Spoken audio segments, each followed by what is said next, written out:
The ocean is calm, the night is quiet. A cruise ship cuts through the dark Caribbean waters under a sky full of stars. Hundreds of passengers are asleep, except one. A young woman steps out onto her balcony, stares at the endless sea, and then she disappears. No sound, no witness, no goodbye. Her name was Lynn Bradley, and her story has haunted investigators for more than 2 decades. But in 2025, thanks to a new Netflix documentary, her case has suddenly resurfaced, and with it, new leads that may finally answer one of the most chilling questions of all. What really happened to Lynn Bradley? Lynn Bradley was 23 years old, bright, athletic, and full of life. She had just graduated from college, and like many young adults, she was on the edge of something new. A new career, new adventures, a new chapter in life. In March of 1998, she boarded the Royal Caribbean cruise ship Rhapsody of the Seas with her parents, Ron and Ivor, and her younger brother, Brad. It was supposed to be a family vacation, one final trip together before Amy began her new job. The cruise sailed from Puerto Rico to Curacao. The family laughed, danced, took photos. Everything felt perfect. Until it wasn't. On the night of March 23, 1998, the family attended a party on the ship. There was music, dancing, and free drinks. Amy was seen laughing, talking with other passengers, even dancing with a member of the ship's band called Blue Orchid. Around 1 a.m., Amy and her brother went back to the cabin. They talked briefly on the balcony. Brad eventually fell asleep, and by 5:30 a.m., when their father woke up, Amy was gone. The sliding balcony door was open. Her shoes were still there, her cigarettes, her lighter, everything, untouched. But Amy had vanished. Her father, Ron, searched the ship immediately. He ran from deck to deck, calling her name. The family begged the crew to make an announcement to alert passengers that their daughter was missing. But the ship's staff refused. They told them to wait until breakfast, claiming Amy might have gone ashore early or was with friends. By the time the crew finally searched, hours had passed, and the ship had already docked in Curacao. If Amy had been taken off that ship, she was long gone. At first, authorities treated it as a simple case, a young woman who had maybe fallen overboard or wandered off. But Amy's family knew their daughter.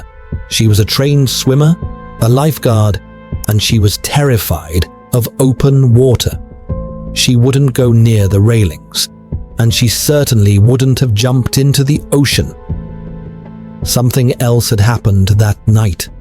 The investigation that followed was confusing from the start. Witnesses gave conflicting statements. Some said they saw Amy with members of the ship's band. Others said she was talking to a man near the bar just hours before she vanished. Even stranger, the ship's crew didn't act like they were trying to help. The family said the crew members were cold, dismissive, and slow to respond. They even continued to serve drinks and hold events while Amy's parents begged them to search the cabins. To make matters worse, the FBI couldn't act until the ship docked, because it was in international waters. By the time they boarded, vital evidence was gone. For a while, it looked like the case was over, another mystery lost to the sea. But then, something chilling happened. A witness in Curacao claimed to have seen Amy the very next day, walking on a beach with 2 men. She looked distressed. She seemed like she wanted to speak, but couldn't. A few years later, in 2005, a US Navy officer came forward. He said that while visiting a brothel in Curacao, a woman grabbed his arm and whispered, "My name is Amy Bradley.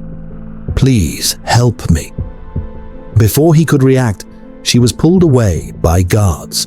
When he returned with police, the brothel had burned down. Another witness reported seeing her in 2008 on a Caribbean island with tattoos matching Amy's, a Tasmanian devil on her shoulder and a sun on her lower back. Each sighting sparked new hope. Each one faded into silence. The Bradley family spent years chasing leads across the Caribbean, draining their savings, appearing on TV shows, and pleading for answers. But with no body, no evidence, and no confession, there was nothing the police could prove. Amy had become another ghost lost to the waves.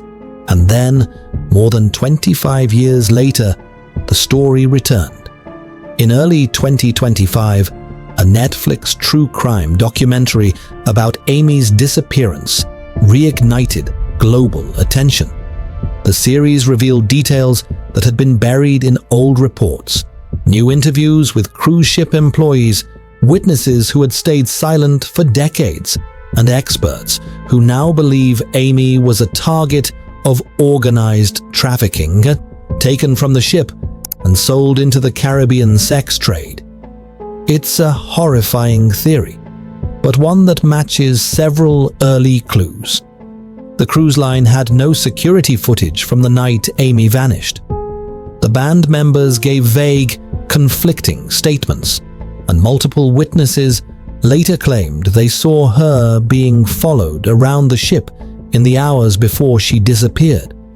Even Amy's brother, Brad, told investigators that one of the band members had made him uncomfortable, showing an odd interest in Amy that night. When the documentary aired, it uncovered something even darker.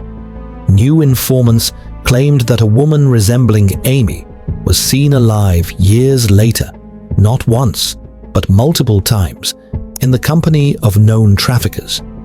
They described a woman with the same tattoos, the same build, the same American accent, being watched closely by men. Could Amy still be alive? Could she have survived all these years in captivity? Or were these just coincidences keeping hope alive in a family that refused to give up? Amy's parents, Ron and Ivor, have never stopped searching. In every interview, you can hear the exhaustion in their voices, but also the determination. Ron once said, "We can't stop. If Amy's out there, she needs us to keep fighting." For years, they've pushed for justice, raising awareness about cruise ship safety and the lack of accountability at sea.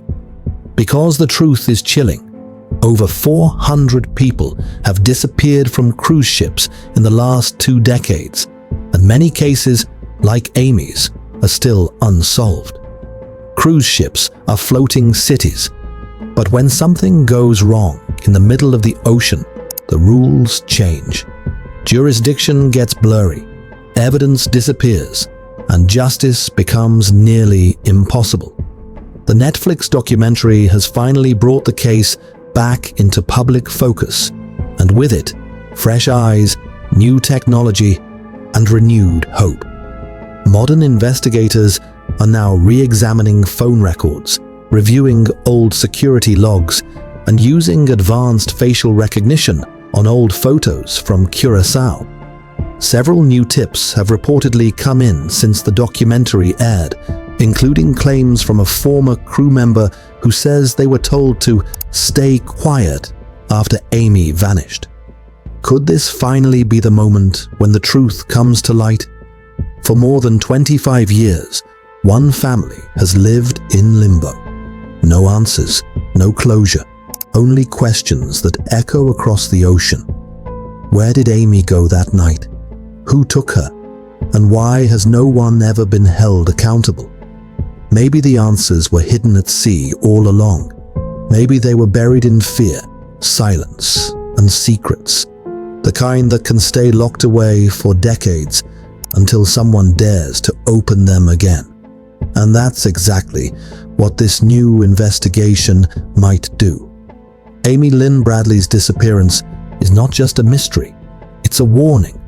A reminder of how quickly a dream vacation can turn into a nightmare. A reminder that the ocean can keep secrets, and that some of them are darker than we can imagine.